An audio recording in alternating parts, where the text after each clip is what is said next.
absolutely not acceptable. A well-versed opposition leader, Pollier, was convinced that the recent gas deal for power supply was a knee-jerk reaction and wanted the Prime Minister to explain. Mr. Pollier also queried what formula will be used to sell the gas, as it was a commercial arrangement. Will be built, and of course that 50 megawatts plus the 25 will make it 75, which is more than what Port Moresby City requires. Mr. Speaker, the capacity that Port Moresby City requires at present is about 120 megawatts. We are barely meeting it, Mr. Speaker. We are barely meeting it.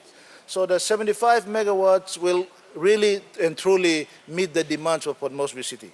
And Mr. Speaker, we have also, through the arrangement, because we are producing gas hepatides, and we can now, for the first time, supply gas to the people of Ella Province. Ella Province, Mr. Speaker. After living in the darkness for thousands of years, Mr. Speaker. He also wanted to know if the government was charging the operator for the use of excess gas or gas flare. Prime Minister Peter O'Neill defended the MOU, saying for the first time the government has secured energy supply for the domestic market to provide cheaper energy. He also reiterated the importance of domestic gas supply ahead of international events beginning with the 2015 Pacific Games.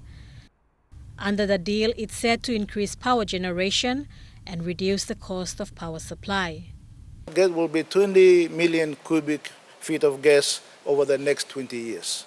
That is, Mr. Speaker, because Exxon is now producing slightly more than what they thought that they will produce. So there is availability of gas that they can give to us.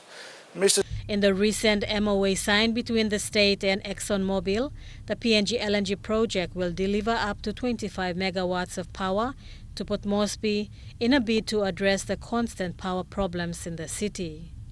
Bridget Comatap, National EMTV News.